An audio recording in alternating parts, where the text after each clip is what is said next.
In the previous video we did some minor battery damage repair, and then we did some tests. I had some trouble with the ISA slots being a bit glitchy. However, since then I have had the board running a bunch of tests, and all but the first slot seems to work fine now. My guess is that the deoxit needed some time to dissolve the oxidation in the slots. Or perhaps I just needed to pull the cards in and out of the board a few times to remove the oxidation. Anyhow, we have enough working slots to proceed with the project now. And in this video we are going to test a few crystals to see if we can increase the speed of this board. And if all goes well, this will also be the final assembly, and we'll try it out with a classic DOS game. But first I'd like to thank our sponsor PCBWay. Aside from making excellent PCBs, they also do CNC machining, sheet metal fabrication, 3D printing and injection molding. Check out the 2022 PCBWay Christmas Big Sale at PCBWay.com. And don't forget to check out their shared projects page, where you will find some really cool projects for your vintage PC. Okay, so we had some weird behavior with the RAM in the previous video. But since then, I haven't had any problems during all my tests. So perhaps the same thing was going on with the SIM sockets as with the ISA slots. And this board came with 4 1 meg sticks. And I have added 4 more 1 meg sticks. So this board now has 8 megs.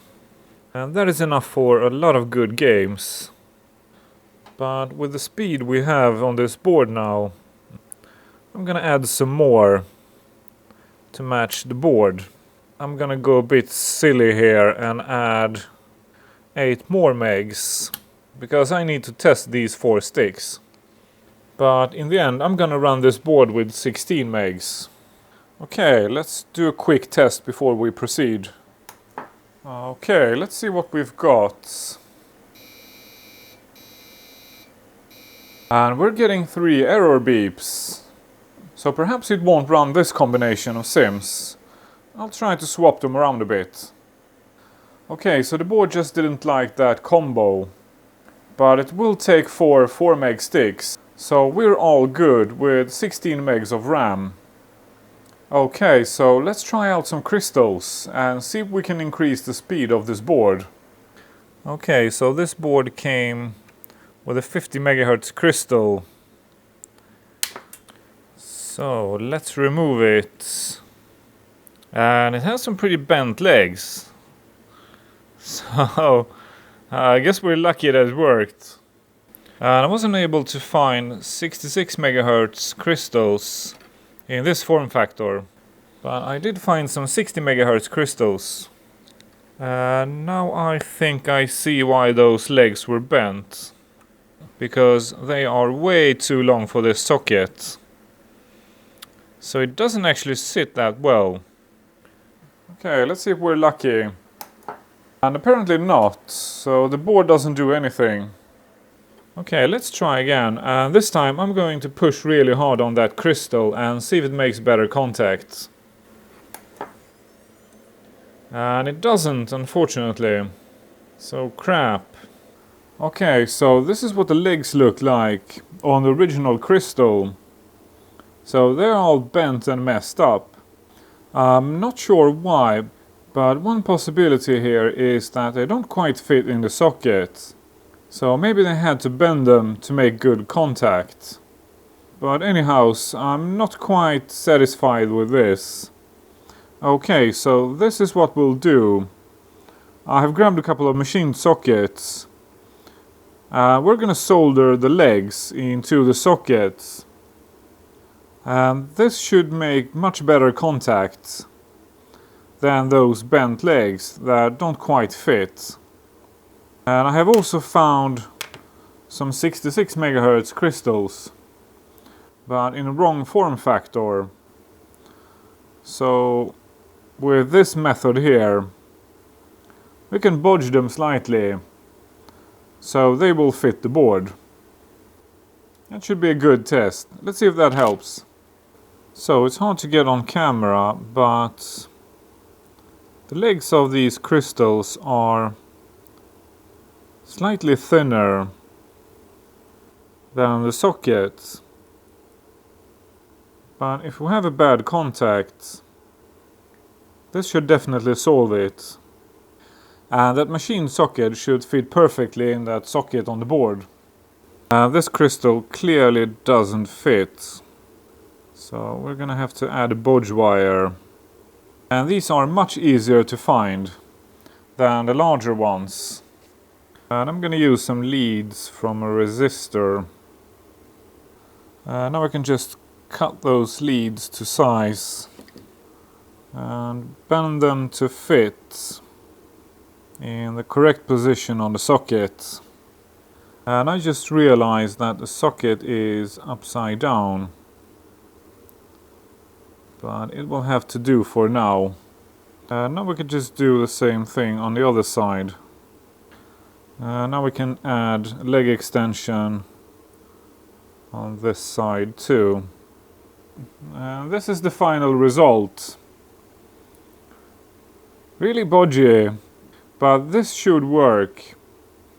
If that board in fact can take this crystal. Now that of course we don't know. But yeah, let's try these out and see if it works. And as you can see, only one hole on each corner is in use. And these holes here are just empty. So let's try with our bodged 60 MHz crystal and see what we get. Okay, let's see if we're lucky. And I think we are. The board is now posting. This is interesting. I guess we better jump into BIOS and adjust the RAM size before we continue. And as you can see, we've got 16 megs now instead of the 8 we had before. So I'm just gonna exit out and save. And the board boots to DOS, so we're doing pretty good here. Okay, let's run some benchmarks and see if this is stable. And off we go. So we had 31.8 with the original crystal. And it's a bit faster now, but actually it wasn't all that much. So now we have 41.6. And I sound a bit disappointed here because I was expecting a bit more. But then again, we have double the speed from the original SX25, so I should probably be pretty damn happy. So I guess the next step is to see if we can squeeze out a few more megahertz out of this board with that crystal that has the wrong form factor. Let's try that. Okay, let's boot and see if this works.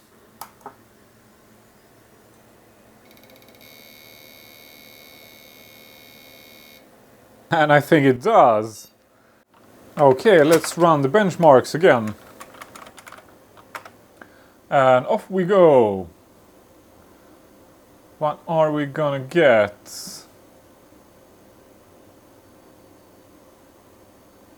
45.4. Those few megahertz did a huge difference. So that was a nice surprise. So we have actually got this Commodore from the original 18.1 to 45.4.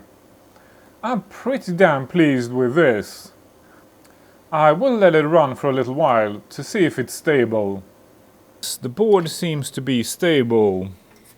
So I'm gonna leave this crystal in. And I'm gonna lock it in place to make sure it doesn't fall out. Yeah, that should do the trick. And this kind of makes me wonder how far we can push this. So while I was stress testing the board, I went ahead and ordered some faster crystals. So that is going to take a few days to arrive.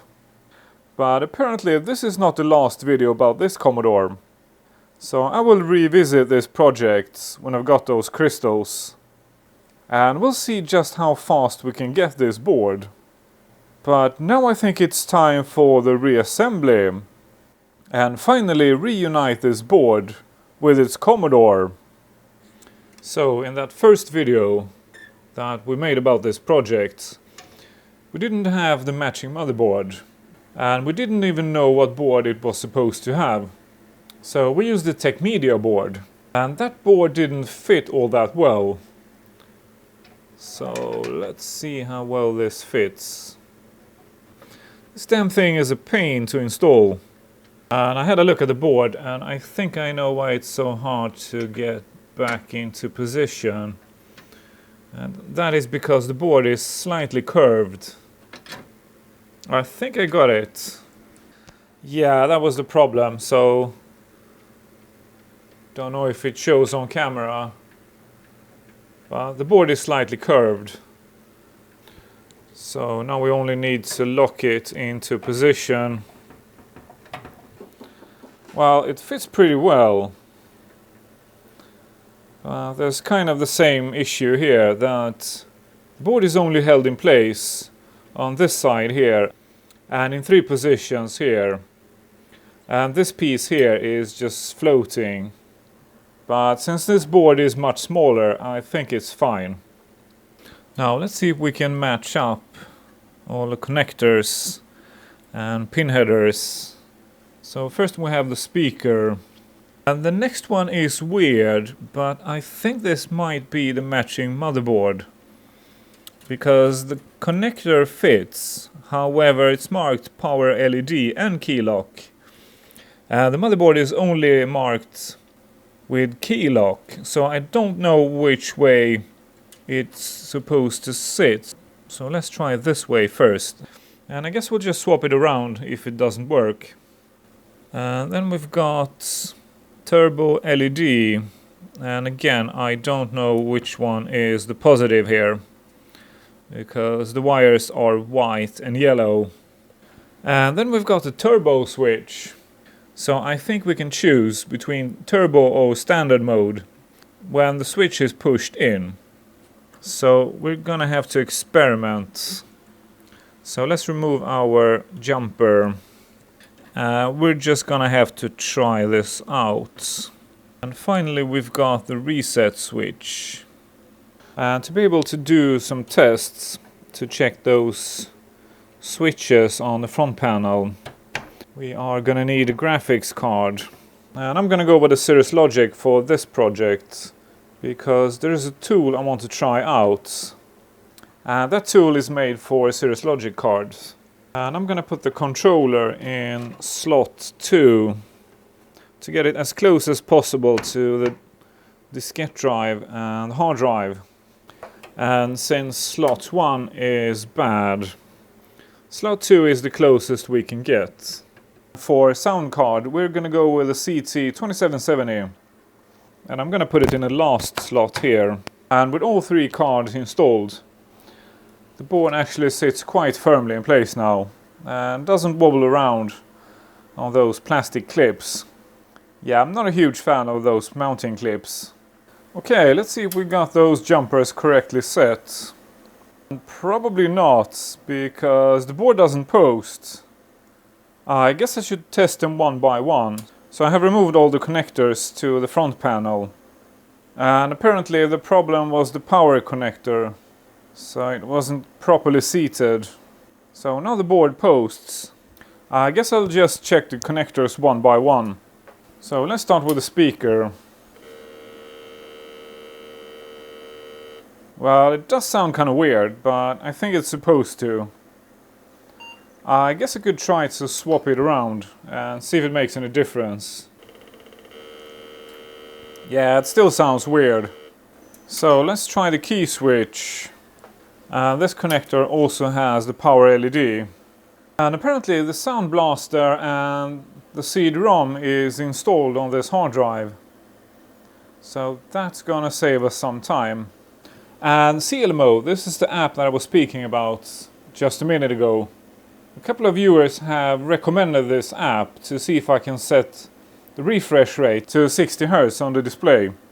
And that way we might get rid of the flicker. So we're gonna try that out. But let's first finish hooking up the board. Next we have the turbo switch and turbo LED. Nope, that doesn't seem to work. So let me swap those around. Let's try again, and yeah, that seems to work. And then we also need to check that it actually works. So I'm running the benchmarks, and this is pretty slow, so I think the turbo is engaged. And it certainly is.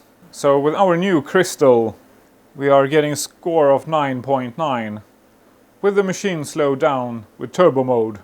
So let's push that turbo switch and redo the tests. Now the turbo LED is lit up and the benchmark is clearly faster at 45.4. So the turbo LED and switch is working. So then we can choose whether we want to have the turbo switch engaged at normal speed or not. And I guess we'll finish this reassembly off with a couple of zip ties to keep it nice and tidy. And our Commodore is now ready to become pretty again. Man, that's a good looking machine. That is for sure. And I'm still trying to find a matching CD-ROM. And since that case is so pale, even the palest of my CD-ROMs are slightly too dark to match. In worst case, I'll have to grab a less rare modern CD-ROM and try to respray it to match the case. And then we could slow it down with software to make it quiet. So this was a really fun and successful project. Old school overclocking with crystals. And this entry-level 486 is pretty damn fast now compared to what we had in the beginning. I could probably throw just about any DOS game I have on this Commodore now. At least the stuff I have in my collection. And I have spent an evening now playing one of my all-time favorite DOS games, Beneath the Steel Sky from Revolution Software. Nowadays I think you can play this game for free or almost free on Steam. So totally check it out after this video if you haven't played it. Anyways, this Commodore is stable and seems to work perfectly. So it only makes sense to see how far we can push this board and overclock it even more. Unfortunately, I didn't have time to explore the Cirrus Logic utility in this video. Probably because I got stuck playing bass. But we are definitely going to do so in a video very soon. And we'll see if we can get rid of that flicker created on camera. There is one more thing to add to this video though. A viewer has spotted one of these machines online with an SCOM badge. That means that either Commodore licensed SCOM to make these machines, or these machines were included in the deal with SCOM, and they just continued to sell them with a new badge. So if you by any chance come across one of those machines, we would love to know what dates it has on its chips.